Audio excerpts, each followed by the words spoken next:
This segment is brought to you by Renault, driving small business. Justin, what's the history of Renault here in Australia?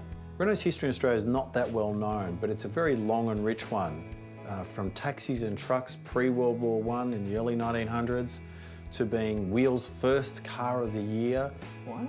to also having its own manufacturing through the 60s, 70s and early 80s in Heidelberg, Melbourne. That's a great history. Now, tell me though, the challenges you face bringing a European brand into the Australian market. Yeah, it's a very tough market. What probably a lot of people don't understand about the Australian automotive landscape is that it's one of the most competitive markets in the world. It's almost entirely imported product. A very small percentage of it is locally made, and that's decreasing as we know it.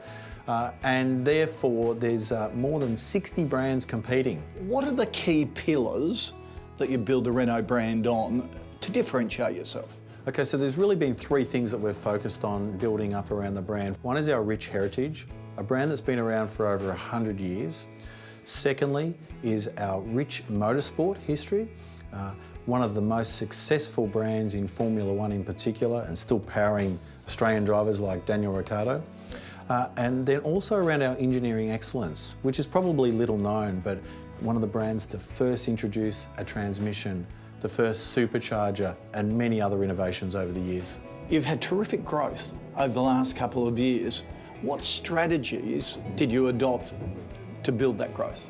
We developed in early 2012 what we call our strategy map, a very clear vision of where we would like to go, and then some very pragmatic objectives that cascade right through the organisation. We've then also, from a product point of view, make sure that our positioning, our specification against our strategic competitors is right on the money and is well supported by programs like cap price servicing, a strong warranty, and our financial services product. And on top of that, the competition just got fiercer as well. How do you fight that off? Yeah, there is this constant challenge of this highly competitive market. So early on, we developed this plan to get all of the stakeholders in our business, our own organisation, our dealer network, our agencies and the like, all on board on one journey.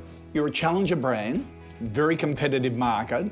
You're up against some big boys, not unlike a lot of other small businesses in Australia. What do you reckon small business can learn from what you've experienced at Renault? I think having a very clear strategy is absolutely key. You know, when we started off 4 years ago in growing the brand, it was 20 people in our head office. We could be considered a small business. So having everybody aligned behind our strategy, understanding how that was going to play out over the years was critically important. Great story. Justin, thanks for sharing it. My pleasure. To find out more, visit your local Renault dealer or go to renault.com.au/business.